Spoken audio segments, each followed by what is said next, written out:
ایک میرے دوست نے شیو کرا دی. میں نے کہا شیو کیوں کرائی؟ کہا جی سارا دن جھوٹ بولنا پڑتا تھا. تو میں نے کہا اب تو 2 گناہ ہو گئے، پہلے 1 کرتے تھے اب 2 ہو گئے. وہ لگے بندے 1 سے تو معافی ملی ہوئی تھی، اب 2 اکٹھے کر لی.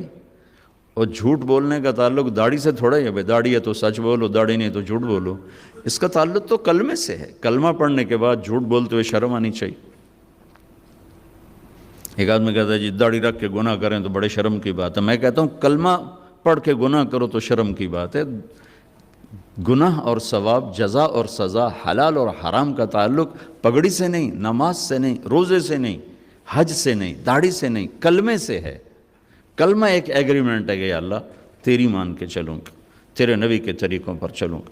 پھر میں انسان ہوں، کوئی خطا وطا ہو جائے تو معافی مانگوں گا، استغفار کروں گا.